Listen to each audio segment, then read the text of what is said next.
Ayun, yung future. Yung future. Yung ano, Nakikita about mo telling siyang your parents husband. eventually na Opo. parang meron na kayong relationship. Yeah, and when we talk about that, ang lagi kong sinasabi, pag after studies na. Oh, Yeah. so sobra kang natakot pala sa parents mo. Yeah. Oo. Paano naman yung boy? Hindi mo ba na-meet yung parents nung boy?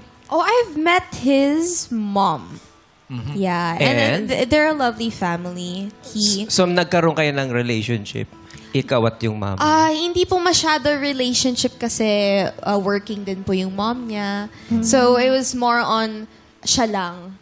Actually, mas nakilala pa yung parents ko than I know his family. Oo. Parang, okay. Ano yun? Alam niya na dating lang kayo or boyfriend-girlfriend lang kayo?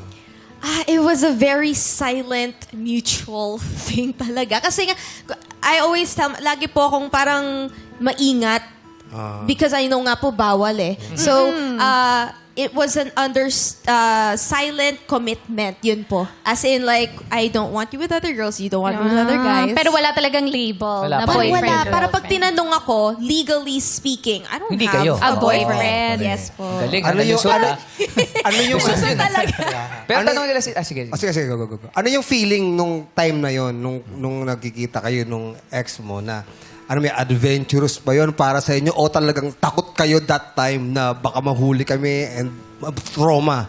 O adventurous na nag-enjoy kayo na nagtatago kayo? Ganun. Oh, siya medyo chill siya sa aspeto na yon. Ako, I don't know why nga eh, parang napapressure nga ako doon, pero ginagawa ko pa rin. Medyo makulit nga ako doon eh. So, I didn't enjoy the hiding. I wanted to live. It came to a point na I want to live a transparent life. Right. Oo. Yeah, so I kind of got tired of the hiding. But then, of course... Nahuli ka agad. Yun lang. You got tired of the hiding, pero nahuli ka agad. Yeah. Actually, Gia, meron lang akong question for Daddy Paolo. Kasi Daddy Paolo, kunwari kami ni Erwan, I also have a daughter. And parang pinag-uusapan na namin yung parenting namin eh. Yung parang sinasabi, I am sure going to be like you guys. Yung medyo stricto, yung hindi. Mag-aral ka muna. But one thing sinabi din sa akin ni Erwan, would you rather she would hide things from us? Or would you rather she would open up and share everything with us? Sabi ko, oo nga no. It's a very tough thing as a parent. Now, would you have changed your decision or... Still, for me, hindi po eh.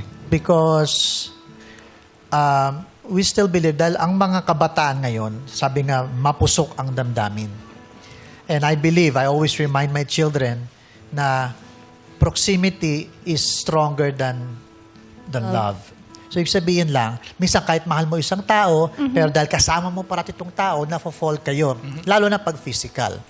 So, as young as they are still studying, what we're avoiding is yung mga accidents na pwedeng makaudlot sa pag-aaral, sa future. So, kung hindi kami magbibigay ng certain rules, mas lalong maluwag. Sometimes they would open up and even if we say, pause muna or slow down, but because na minsan mapapansin nila, ay hindi naman, parang hindi naman serious si dad, si mom.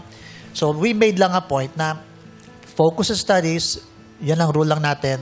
After your studies, then do whatever you want? kaya po kami nandito ngayon kasi 22 na. Yes. Pwede na, pwede na. Siya pa kasamang pipili.